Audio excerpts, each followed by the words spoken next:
Hello दोस्तों, मेरा नाम है विभा शर्मा। मैं जयपुर राजस्थान से बिलोंग करती हूँ। रिसेंटली मैंने आईबीपीएस क्लर्क क्लियर किया है और मुझे अलॉट हुआ है कॉरपोरेशन बैंक। सो आज इस प्लेटफॉर्म पे मैं आप लोगों को अपनी जर्नी बताना चाहती हूँ। सो स्टार्ट करते हैं ग्रेजुएशन से। 2016 में मैंने अपनी बीटेक कंप्लीट की। इसके बाद में मैंने एसएससी के लिए प्रिपरेशन करना स्टार्ट कर दी। 2016 में मैंने एसएससी सीजीएल का एग्ज़ाम दिया। उसके बाद में मैंने एसएससी सीएचएसएल का एग्ज़ाम दिया और 2017 में जब मैंने एसएससी सीपीओ का एग्ज़ाम दिया और वो भी मेरा क्लियर नहीं हो पाया, तो मैं बहुत ज़्यादा डिमोटिवेट हो गई थी।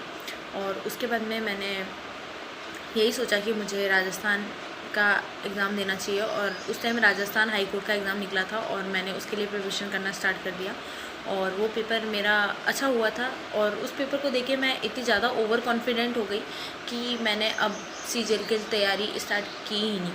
मैंने बिल्कुल भी तैयारी नहीं की, किसी और पेपर के लिए बिल्कुल भी नहीं की।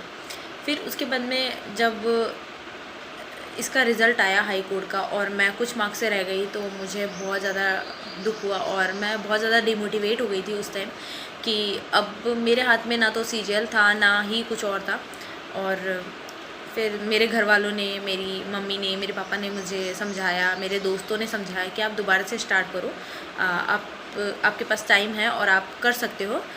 तो फिर मैंने 2017 में बैंक का पेपर दिया और अराउंड 20 मार्क्स मैं दूर थी कट ऑफ से प्रीलिम्स की, पर फिर भी मैंने इसमें आगे किया। और 2018 में मैंने लोकल कोचिंग ज्वाइन कर लिया था जयपुर में ही। और 2018 में मैंने सारे बैंक एग्ज़ाम दिए, ओनली बैंक ओरिएंटेड ही पढ़ाई की, ओनली डेडिकेटेड बैंक से ही पढ़ाई की। सो मैंने ऐसा होता था कि मैं प्रीलिम्स में कुछ कुछ मार्क्स से रहती थी। मैं मम्मा को आके बताती थी कि मम्मा आज मेरा 2 मार्क्स से रह गया, मम्मा 1.5 मार्क्स से रह गया, मम्मा आज 0.75 से रह गया। मम्मा ने हमेशा मोटिवेट ही किया कि कोई बात नहीं बेटा, आपका क्लियर होगा, आप आगे ट्राई करते रहो। सो इसके बाद में जब आईबीपीएस क्लर्क मेरा 0.75 से रह गया था लास्ट ईयर, पर इस बार जब 2019 में मेरे सारे पेपर निकले और इस बार में मैंने बहुत ज़्यादा प्रैक्टिस की थी और मैंने वो सब गलतियाँ रिपीट नहीं की जो मैंने पिछले सालों में की थी। सो 2019 में मैंने सारे प्रीलिम्स निकाले, पर ऐसा हो रहा था कि कोई मेंस नहीं निकल पा रहा था। फिर जब ऐसा हुआ कि कुछ इश्यूज़ हो गए फैमिली में और कुछ पर्सनल इश्यूज़ हो गए थे, हेल्थ इश्यूज़ हो गए थे, तो मैंने 1-2 महीने बिल्कुल भी पढ़ाई नहीं थी और इससे ये हुआ कि मेरा आरआरबी पीओ भी नहीं हुआ और ना ही मेरा एसबीआई क्लर्क का मेंस हुआ, ना मेरा आरआरबी पीओ का मेंस हुआ। और सबसे ज़्यादा दुख तो मुझे तब हुआ जब मेरा आईबीपीएस पीओ और एलआईसी असिस्टेंट का प्रीलिम्स भी नहीं निकला। तो मैं बहुत ज़्यादा डिमोटिवेट हो गई थी, पर फिर मैंने खुद को संभाला और मैंने यही बोला कि मैंने मम्मा को यही बोला कि मैं इन 6 महीनों में जॉब लेके रहूँगी और ये मेरा लास्ट एग्ज़ाम है आईबीपीएस क्लर्क और मैं इसको क्रैक कर ही लूँगी मम्मा। फिर मम्मा ने ट्रस्ट किया और उन्होंने बोला कि हाँ प्रिपेयर करो। इसके बाद में मैंने आईबीपीएस क्लर्क के लिए प्रिपरेशन स्टार्ट की। ऐसा हुआ था कि मैंने प्रीलिम्स देने से पहले ही थोड़े टाइम मेंस के लिए प्रिपरेशन की थी और प्रीलिम्स के 15-20 दिन पहले मैंने प्रीलिम्स बेस पढ़ाई की। पूरा मैंने क्विज़ेस दिए, मैंने मॉक्स दिए और ज़्यादातर मैंने क्विज़ दिए। मैंने इतने मॉक्स नहीं दिए थे, पर मैंने क्विज़ेस बहुत सारे दिए थे और मैंने एनालिसिस बहुत अच्छे से किया था इनका। फिर जब मेरा प्रीलिम्स क्लियर हुआ तो मैंने मेंस के लिए स्ट्रेटजी बनाई और मैंने ये डिसाइड कर लिया था कि इस बार मैं वो सब गलतियाँ नहीं करूँगी जो मैं पिछले पेपर्स में कर रही थी, जिससे मेरा क्लियर नहीं हो रहा था। ऐसा होता था कि मैं कभी तो मैं बहुत ज़्यादा पढ़ लेती थी और कभी मैं आधे घंटे भी नहीं पढ़ती थी, तो कंसिस्टेंसी नहीं थी। तो इस बार मैंने ये चीज़ नहीं की। मैंने जैसे ही मेरा आईबीपीएस क्लियर होने जब दिया ही था, तभी से ही मैं मेंस की तैयारी स्टार्ट कर दी थी। शायद 5 दिन मैंने गैप ज़रूर लिया होगा थोड़ा, पर मैंने स्टार्ट कर दिया। फिर मैंने जीके बहुत अच्छे से प्रिपेयर किया। मैं अपने दोस्त को बोलती थी कि आप मुझसे पूछो और हम लोग फ़ोन पे डिस्कस कर लिया करते थे जीके। मैंने मेंस की क्विज़ेस निकाली। हम लोगों का ग्रुप होता था और हम लोग ऐसा हम लोगों ने बांट लिया था कि हाँ आप हमें मेंस की पज़ल दो, आप जीके पूछ लो। तो हम लोगों ने ऐसे डिसाइड कर लिया था कि हमें कैसे पढ़ना है। फिर इस टाइम मैंने बहुत ढंग से जीके करी और मेंस के पज़ल्स किए और डीआई की और बहुत अच्छे से मैंने मॉक के एनालिसिस अच्छे से किए और मैंने शायद 1 या 2 ही मॉक्स दिए होंगे मेंस के। तो बाकी मैंने एनालिसिस अच्छे से किया था और मैंने जीके ढंग से पढ़ ली थी, बैंकिंग मैंने अच्छे से कर ली थी और आज मेरा क्लियर है।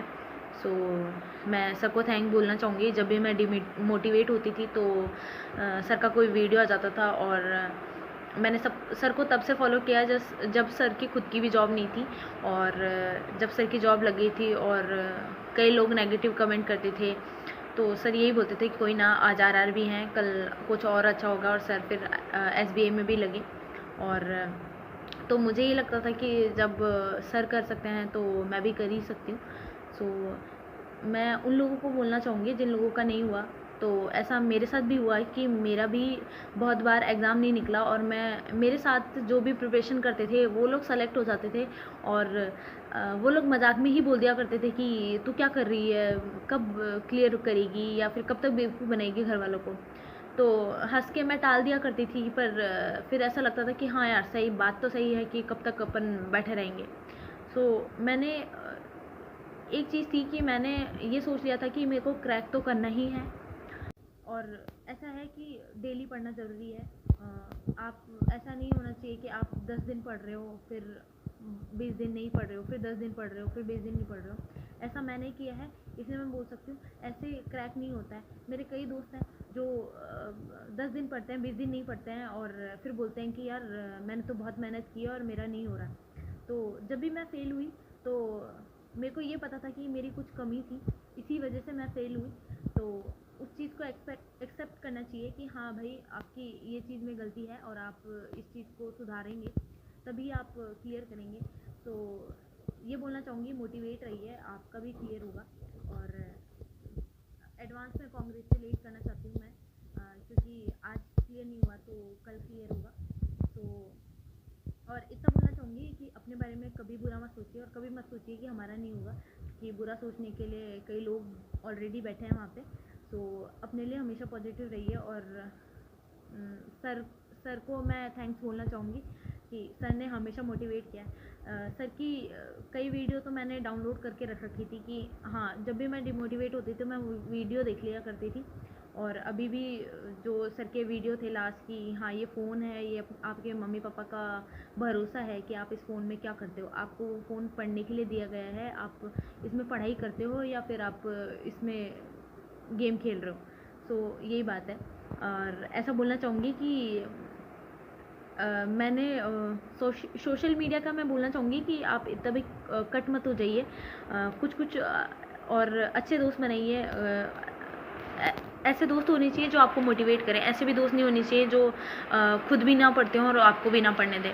सो ऐसे दोस्त बनाइए जो आपको मोटिवेट करें और साथ में मिल के पढ़िए। मुझे ऐसा लगता है कि ग्रुप स्टडी बेस्ट रहती है अगर सब पढ़ने वाले हों। और हमेशा अच्छे लोगों के साथ रहिए और पॉजिटिव रहिए, सबसे मेन चीज़ यही है।